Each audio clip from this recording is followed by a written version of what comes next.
So I'm going to start by introducing now Mitch Goldman. So Mitch is a Magento magician, which is probably my favorite term at the moment, right? That's amazing. So Made.com are probably the largest, or one of the largest retailers on the Magento platform. Mitch has immense experience in using Magento, in running development teams and in running a product built on the Magento platform in e-commerce. And he's here to take some of those technical questions that we might have and actually tell us the right answers in a way that we can comprehend. So Mitch, thank you very much for coming. Let me hand over to you. So yeah, my name is Mitch Goldman, Made.com, and yeah, been active in the Magento community. If you want to know more about Magento, join the London Magento Users Group. We're the biggest Magento users group in the world, and yeah, and we hold our meetings every other month. When I was preparing the slides and reviewing them last night, I went on Ometria's site. I saw their slogan. I don't know if it's a new slogan, but I hadn't seen it before, which is getting into the habit of focusing on the things that matter. And I thought that was exactly what I was going to be talking about, because I'm going to be talking about 3 dashboards that I think matter to e-commerce, that I think that you should make a habit of focusing on. So I really liked that approach. And what is a dashboard? A dashboard originally was the control panel that was on a car or an airplane that would give feedback. That's the key word, is the feedback to the driver, to the pilot, of how their vehicle was doing. So you'd have a speedometer on a car, you'd have altimeters on an airplane, and they would give feedback. The important part here, the word is instruments and controls, and it's controls that's the important part, because there's no point in measuring something that you really can't control. It's kind of a waste of space on your dashboard if you can't do anything with it. You could put an altimeter on a car, but you're going to go up a hill, down a hill. It doesn't really matter. You can't really control it. So if you can't control it, I don't think there's much point in measuring it. Now, dashboards in general, most of the dashboards that I've seen are based on positive metrics, things that you want to happen, how much money you're making, how your sales are doing, what's my conversion rate, which search terms are doing the best, my organic traffic, all the things that you want to go up, all the things that you really are positive about. But if that's the only thing you focus on, then I think that's only half the story. So my value, the case that I want to make today, is that you should also make a habit of focusing on negative dashboards. So a negative dashboard, so I just pulled this, this isn't mine, I just pulled this together with Photoshop, okay, not Photoshop, it's, I don't even think it's Mac Paint.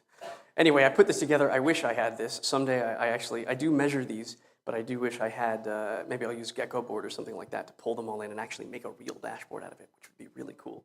I think negative metrics are important because negative metrics basically tell you where things are going wrong. And when you find out where things are going wrong, it's usually a very interesting lever of things that you can use to control your site. Those are things that you don't want to happen. And you put them on a dashboard, and then you can find out where things are going wrong and stop them from happening so that those other positive dashboards will start going up.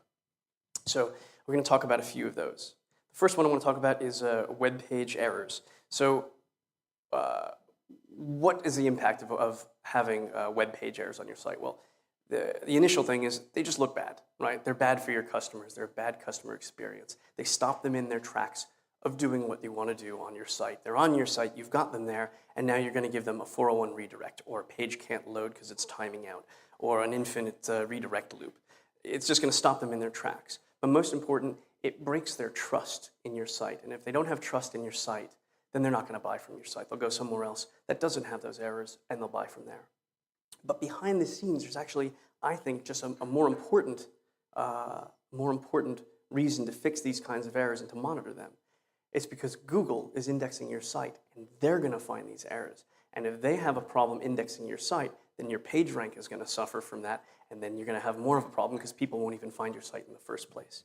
I just want to stop. I'm going to use Google a lot in this talk and say Google, Google, Google. They're not the only website out there. I was looking this morning on my way over, and if you take Google, which of course by and far is the #1, but the next 4 search engines, if you add them together, get as much traffic as Google. So don't neglect the other search engines. So does anyone know the other, after Google, what are the next 4 search engines? I knew 2 of them. I think I knew 3, but I was surprised about the 4th. Anyone know? Yahoo? Bing? No. Ask? And it's the fourth one that really got to me. AOL. They're still out there as an independent thing. Who knew? AOL still lists as an independent search engine. I was very surprised that they're still around as an independent search engine that gets their own rank. Anyway, so you put those four together, you get as much traffic as Google. So, but I am going to be, just as a habit, just to say Google, Google, Google. So anyway, if the crawlers, if the Google bot goes to your site and finds these kinds of errors, it's going to affect your ranking. It'll also affect your relevancy, because if they're not indexing your site and getting the right search terms and all the search terms that you want them to get, then the keywords that you want your site to rank with, the relevancy, is not going to be there because they haven't crawled as deeply as they could. So, and the crawlers basically assume if they can find these problems, then your customer will find these problems, and that's why they rank you a little bit less. So what kind of errors can you put on a dashboard for web errors? So first thing, broken links.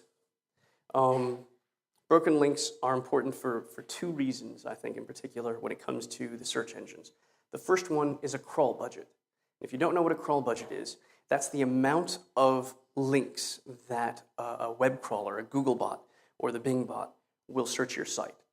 And the big sites get tons of, they'll crawl them far and wide and deep. But for smaller sites or new sites, they give you a smaller budget. So you don't want to waste that budget on having them index 404s and pages that they can't get. It's basically a waste. You want to maximize the crawl budget that you have. The other, so you don't want to waste it. Another reason is link juice. So I don't know if you've heard the term link juice. I like the word link juice. It just sounds good to say. In the morning, you have a cup of link juice. Link juice are the inbound links that you get from other websites. And that's important. They value that very much because it's kind of like when a customer goes to a site and they see two products side by side and they see recommendations and the people who write reviews on your site. And if 100 people have written a review about one product and 2 people write a review of the other product, which one are they going to go to? They're going to go to the one with 100 because those people obviously had done their research and they ended up buying that product. And probably even more than that actually wrote reviews. So as long as it's got a relatively high, it could have 4 stars and 100 people. The other one could have 5 stars from 2 people. People will still tend towards the one with 100 reviews. And it's the same kind of thing that search engine bots use. A recommendation from another website is very, very valuable. And the more recommendations you get, the more that they think that your page is relevant and the higher your page rank will be. So those inbound links, if they're going to 404s, if they're going to problem pages, then that's going to affect what could be important for your site to rank higher. So you want to maximize, you don't want to waste that link juice. Use a 301 redirect. Basically, the solution to this is simple as if you've got the content moved to somewhere else, use a 301 permanent redirect, not a 302 temporary. 301 redirect. It'll redirect to the other site.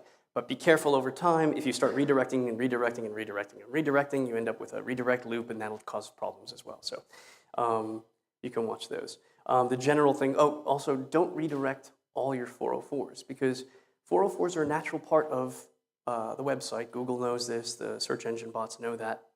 404s are okay. And it's actually the preferred way to make content dead. If you don't want those pages to keep ranking because it's old and you want your other pages to rank higher, then you keep the 404. So the idea is that if you've got dead content that's no longer there, like Christmas sale 2009, you want that to die, right? So if that one, and you don't want that page to rank up anymore, well, maybe you do, but if you don't want that page to rank up anymore, then you just let it 404, and that's the preferred way. And they go, okay, I see that, I got that, I'm not going to rank that anymore. But if you just have a general sale page and you want that sale page, you're not doing a sale now, but you'll do it later, and you've got inbound links that come to that sale page, redirect to your home page or maybe your new in page or some other page. And that will give relative content that will then continue ranking it up. So you want to measure these things. Another one, is to look at sitemap errors. So sitemaps are really important nowadays. They are the direct way that you communicate to the Google bots to tell them what you want to have indexed on your site. It's the first thing they do is they look at your website, they look at your sitemap, and those are the things that they're going to go to. It's an inclusive, what do you call it? Well, it's inclusive instead of exclusive. There's also robots.txt, which when they get to that page, they'll say no follow, no index. Those are exclusive and they stop it. But a sitemap is inclusive. And so you want to make sure that your sitemap is actually going to all the links that you want it to, and that they don't have any errors, because that's the first thing they're going to go to. And if they can't follow that, basically you're kind of wasting crawl budget. You're wasting the search engine's time of going there. So the dashboards that you can use, there's lots of different tools that you can use for a dashboard. So Google Webmaster Tools is probably one of the most popular. You can actually directly import your sitemap into that. You can even do multiple sitemaps. You can have a sitemap for just your videos, a sitemap for your regular content. You can have different sitemaps in there. It will tell you if they have problems with them. It will tell you if they've got how many 404s they found. It will tell you about redirect loops, soft 404s, all those kinds of things. So it will tell you basically, the last time it crawled, how much it crawled, and any of the problems that it had. So Google Webmaster Tools is a good one. Google Analytics you can also use for measuring 404s. You can see how many of them there are. I'll actually post a few links. I didn't put them on the slides. But there are some interesting tips as to how you can make a report. So if all of a sudden you're starting to get more 404s, if let's say you get 100 404s in a day, you'll get, it'll trigger a report to you, and then you'll get to see that this 404 is happening, and you can decide whether you want to let it die or redirect it to something else. So there's some interesting things you can use with Google Analytics on that. There's also two that I mentioned in here, Screaming Frog and A1. I've used Screaming Frog before. I like that one. They're basically like having your own personal web crawler. They go into your site, and you give them the URL, or you can give them your sitemap, and they will go in and crawl as if they were like the Google bots. And then they will tell you what they found.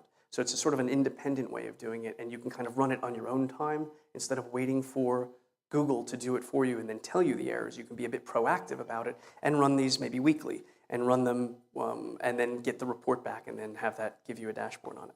So those are some ideas that you can use for web page errors. Okay, the next dashboard I want to talk about is page load speed. So page load speed is important. Why is it important? And I think the reason why is because it's all about satisfaction, right? So if your page is slow, your customers are not going to be satisfied. There are two stats that I like on this. This is one of them. The other one is was a Google research project, and basically they said in a blink of an eye, less than a blink of an eye, which is about 300 to 400 milliseconds, is a blink of an eye. If you have two pages of equal content and one is 300 to 400 milliseconds faster than the other one, they'll favor the faster one. So it just takes less than the blink of an eye for people to favor one site over another. This is another one that showed that if there's a 1 second delay on your website, it costs you about 7% of your conversions. And if you're making 100,000 a day, which I hope you all are, that can cost you up to $2.5 million a year. So it's very important to keep your page speed fast and avoid delays if you can. Google doesn't want to rank slow sites. And it's in their own self-interest. They're not doing this for you. They found that if they have a slow-ranking site that's high, people start using Google less because they think that Google is giving them slower sites, so they'll go to another search engine. So it's in Google's own interest to have faster sites rank higher. So that's why they're doing it. So you want to keep Google satisfied. Now, as I was doing research for this, I always had a question, which is, what is important when you're talking about page load speed? Because it can mean lots of different things. You've got time to load the whole page. You've got time to load just the DOM, time to just load the HTML, there's all these kinds of things, the image sizes that you've got, or videos, or anything like that, or third-party JavaScript. So there's lots of different ways to measure load speed. And I found this company called Zoomph that does they do website optimization. They did a research project for a guest post for Moz, and they measured a whole bunch of different things of the top websites and tried to find a correlation. They didn't find a correlation between total length and total page speed, which they thought was surprising. But they did find a correlation here, which you can see the fastest site ranked higher, and it tails off. And can anyone guess what that statistic is? Time to first byte. That's the time that it takes Google to go through the internet, to go to your hosting site, to go to your hosting servers, to get to the servers, for it to run, and then come back and get that very first byte. That's what it seems to be that they rank the most important. Now, they don't know whether this is the tail wagging the dog, whether it's that the fact that the richest, the biggest companies with the biggest search engine happen to have the fastest servers and are able to serve it back, and that's why their time to first byte is faster. Or whether it's because they have a fast time to first byte that they're the fastest ranking search engine. But still, it's a very good metric to follow and something that you probably want to improve if you have a slow time to first byte. Another one to keep yourself satisfied is your marketing budget. Because the faster your site is, it actually has a very big impact on your quality score. And the better your quality score, the lower your cost per click for Google AdWords. So if you can keep your, I think it's 8 is when you start getting a discount. Yeah, if your quality score is 8, then you start getting a discount on your cost per click. And if you're slow and that affects your quality score, then you're going to pay more for your cost per click. So actually having a faster site can pay itself back by improving your quality score. It also affects your ad rank. So when you're doing your ad rank, when it measures your ad rank, page speed is important because it will increase your ad rank. And of course, you want to have a better ad rank because it gives you better position. And the more better position that Google gives you, the more exposure, the more clicks you're going to get. So again, page speed is a big factor in all of these types of measurements. So here's some example of dashboards that you can use to measure your page speed. Pingdom is one that I like using. I seem to find that they give very good consistent results. They give a very good time to first byte. They can give you very good alerts, and they're relatively cheap. So I think that they're pretty good. Google Analytics does a full page load. I find that they tend to be a lot slower and I don't trust their entire results. Sometimes I'll get things that say 30 seconds, 20 seconds on average, and I'm pretty sure it's not when I'm getting other things like Pingdom telling me that it's more realistic. So I'm not sure that I trust Google Analytics' page load. There's Web Page Test and YSlow. Those are good. They can give you they do have summary dashboards that give you they give you a grading like you're in school, like an A, B, C, D, E, F. E? No, A, B, C, D, F. There's no E, unless they do it here. Is there an E here? They do D, E, F here? In the States, they just go A, B, C, D, and then that's it. You're F. And there's other places where they have an E for excellent, so it's all kinds of messed up. I don't know. I've been here long enough, but I don't have a kid in school. Well, I have a kid who's just starting in school, so I guess I'll find all this out. What's an A level? I don't know. Anyway, where was I? Yes, YSlow, which is you can use as a Firefox plugin and web page test. So they'll go through your site and they'll measure the page speed and a whole bunch of other things and give you grades on them. And they also are really good because they give you they tell you all the different things they give you like a graph of like the whole time your page was loading and what was loading at what time. So you can see, it was doing really, really well, doing really, really well. Oh, JavaScript, it took really long. Okay, well, maybe I'll minify my JavaScript or refactor it or remove it, whatever you need to do. So those are really good for more deeper analytics that you can use. But they can also give you summary dashboards. And load impact, which is really good, I find is a good product. If you're not doing load testing, regular load testing as a measurement, basically what they'll do is they'll go, here's 1,000 people on your site for a few minutes, and it'll tell you what your page speed is based on that. I find that to be a really good type of thing, especially if you're doing a lot of releases of code. When you put out a new release, you're like, okay, this new feature works, but does it scale? Does it really perform? You don't really know because you kind of put it out there, and unless you're doing regular load testing, what you can do is you do the release, have load impact, run at midnight once a week, have it load up your site, see what the impact is, and all of a sudden if you do a release, and then that weekend you get a report back saying, oh, whoa, everything's slowed down, now you know that what you just released might have a problem with performance. So I think these are all interesting dashboards that you could add to your arsenal of things that you can then control and measure. You can also go direct to the source and just say, hey, what's my page rank insight? What's my page speed insight? Or you can use things saying, what's my AdWords rank? What's my AdWords grade? You can use tools. So you've got Google Page Speed Insight. It's free. You just go to the link, and you go there. You type in your URL. It'll go to your home page or whatever page you want, and it'll give you your rank. It'll just tell you, out of 100, that's actually the number that they use in part of some of their algorithms. And then it'll even give you some advice as to what you can do. And then there's other ones that you can do for AdWords one. This one's from WordStream. I've never used them, but they look like they can give you a good report on your AdWords. and what your AdWord rank will be. Cool. And some things you can do to improve page speed. For time to first byte, better hosting, better hardware, reducing your image sizes, minifying JavaScript. Caching is really a good way to get, rather than have it go through all of your servers and then go to your database and then come back to your server and then give it back. Just load it straight from cache, especially if it's something like your home page.